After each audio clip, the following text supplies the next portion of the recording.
नमस्कार, जय आदिम. मी रमेश पिठ्ठलवाड, पालम, जिल्हा परभणी.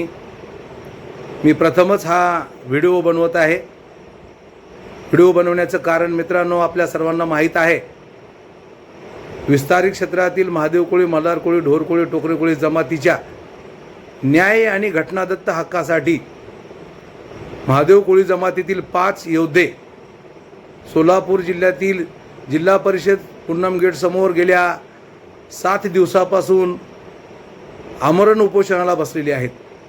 उपोषणाला बसणारे उपोषणार्थी माननीय प्राध्यापक बाळासाहेब बळवंतराव सर, माननीय उद्योजक दत्ताभाऊ सुरवसे सर, माननीय सूरज खडाखडे सर, माननीय अभिमान घंटे सर, माननीय मशाप्पा कोळी सर, हे 7 दिवसापासून पोटात कसल्या प्रकारचा अन्नाचा कणही न घेता केवळ पाण्यावर उपोषण करत आहेत. आम्ही परभणी जिल्हा, नांदेड जिल्हा, बीड या जिल्ह्यांच्या वतीनं मराठवाड्यातील काही बांधवांना घेऊन 27 तारखेला त्या उपोषण स्थळाला भेट दिली. त्यांचं मनोधैर्य वाढवण्याचा प्रयत्न केला आणि त्यानंतर अनेक गावातील, अनेक जिल्ह्यातील बांधवांनी त्या उपोषण स्थळाला भेट देऊन त्या ठिकाणी पाठिंबा दिलेला आहे आणि उपोषणाला भेट देण्याची संख्या दिवसेंदिवस वाढत आहे. पण अद्यापही शासनाने या उपोषणाची दखल घेतली नाही. आजच एक व्हिडिओ आपल्या सगळ्या ग्रुपवर व्हायरल झाला.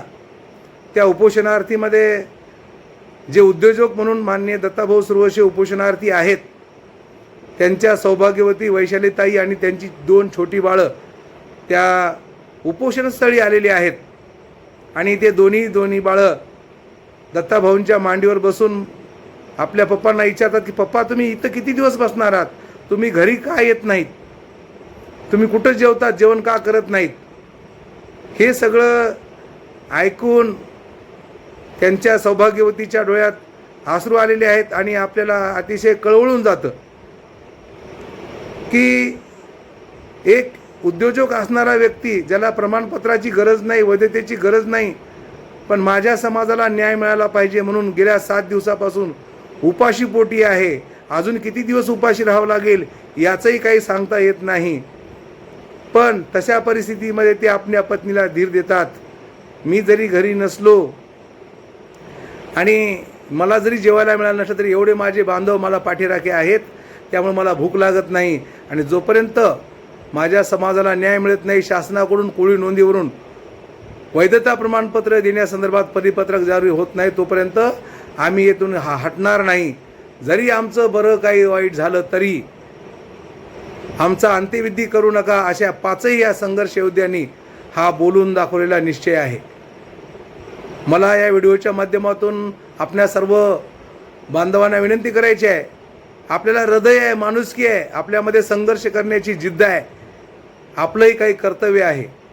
आपण त्या ठिकाणी जाऊन त्या समाज योद्ध्यांना पाठिंबा देऊ शकतो, त्यांचं बळ वाढवू शकतो.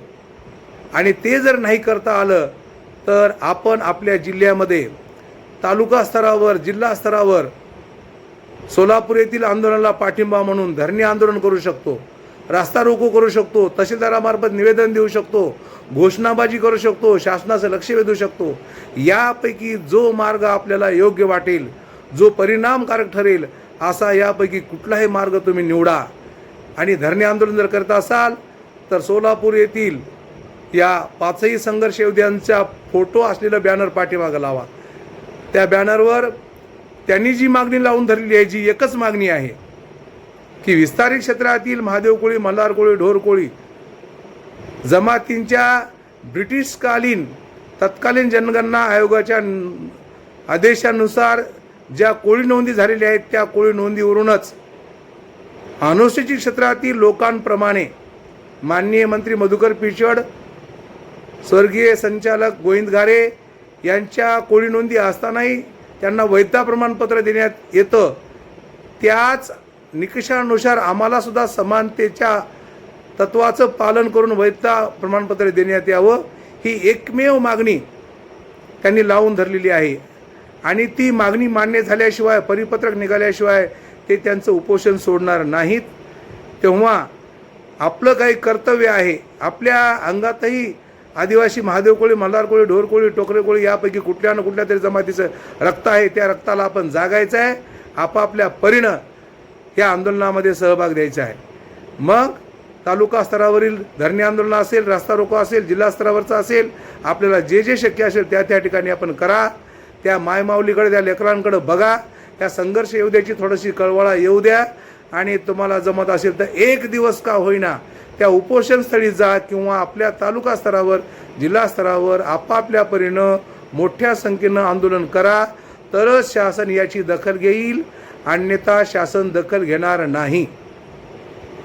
आणि या शासनालाही माझी विनंती आहे, महाराष्ट्राचे मुख्यमंत्री माननीय एकनाथजी शिंदे साहेब, उपमुख्यमंत्री देवेंद्र फडणवीस साहेब, अजितदादा पवार, विस्तारित क्षेत्रातील असलेला हा महादेव कोळी, मल्हार कोळी, ढोर कोळी, टोकरे कोळी समाज कोणाच्याही ताटातलं काही मागण्याचा प्रयत्न करत नाही.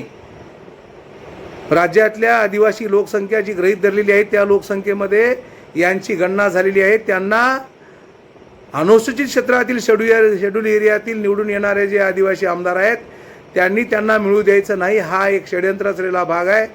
किमान त्यांच्या हक्काचं त्यांना मिळत आहेच, पण आमच्या पण हक्काचं ते घेत आहेत. तर याच्यामध्ये आपण न्यायाची भूमिका घ्यावी आणि आम्हाला लोकसंख्येच्या प्रमाणामध्ये जे भारतीय संविधानाने जे आरक्षण दिलेलं आहे ते आरक्षण वैधता प्रमाणपत्र देण्यात यावं, यासाठी तात्काळ बैठक आयोजित करावी. अन्यथा संपूर्ण महाराष्ट्रातला महादेव कोळी, मल्हार कोळी, टोकरे कोळी, ढोर कोळी हा समाज राज्य शासनाच्या विरोधामध्ये गेल्याशिवाय राहणार नाही आणि निश्चितच याचे राज्य शासनावर परिणाम होतील. तेव्हा विनंती आहे की आपण या तात्काळ लक्ष घालावं.